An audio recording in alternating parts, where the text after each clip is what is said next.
بسم اللہ الرحمن الرحیم۔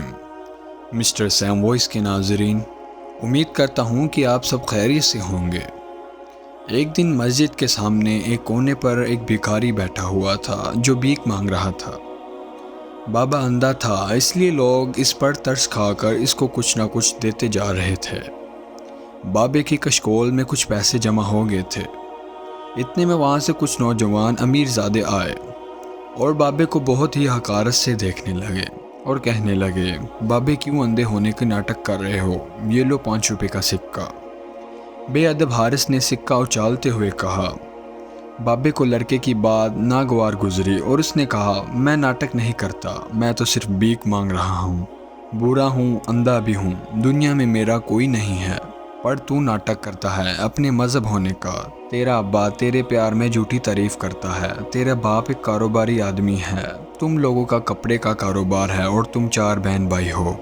بابے کی باتیں سن کر لڑکے کو تو پہلے غصہ آیا، مگر نہ جانے بابے کی زبان میں کیا ایسی تاثیر تھی کہ لڑکا کچھ نہ کر سکا، کیونکہ لڑکا جانتا تھا کہ بابے کا ایک ایک لفظ سچ ہے۔ یہ بابا دیکھنے میں تو کوئی بڑا بزرگ لگتا نہیں تھا جو ہمارے بارے میں اتنا کچھ جانتا ہو۔ اتنے میں دوسرے لڑکا بولا کہ بابا جی زیادہ باتیں نہ کرو اور جا کے بھیک مانگو، اور بابے نے جواب دیا، تو چپ کر جا لڑکے، اور بہتر یہی ہے کہ یہاں سے تو چلا جا، ورنہ کہیں کا نہیں رہے گا۔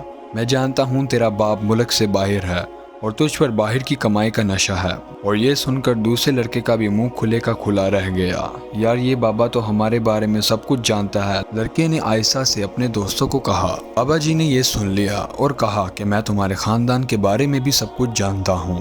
لڑکا بولا، بابا جی آپ بہت پہنچے ہوئے بزرگ لگتے ہیں، دعا کریں کہ میں امتحان میں پاس ہو جاؤں۔ تیسرے دوست نے کہا جو بابے سے متاثر ہو چکا تھا، اللہ تجھے امتحان میں کامیاب کرے۔ بابے نے دعا دی۔ دوست خوش ہو گیا اور اس نے بابے کی کشکول میں 1000 روپے کا نوٹ ڈال دیا، اور بابے نے کہا، تم نے مجھے خوش کیا ہے، اللہ تمہیں خوش کرے گا، لیکن میں تمہارے دوستوں سے ناراض ہوں۔ ان کا بیڑا بابا بھی اپنے الفاظ پورے نہ کر پایا تھا کہ لڑکوں نے معافی مانگی اور 1000 کا نوٹ ان کے کشکول میں ڈال دیا۔ بابا جی ہمیں معاف کر دینا، ہم آپ کو پہچان نہیں پائے۔ بابا جی نے کہا، جاؤ تم یہاں سے چلے جاؤ، میں نے معاف کیا۔ بابا جی نے اپنی آنکھیں بند کی اور لڑکے وہاں سے چلے گئے۔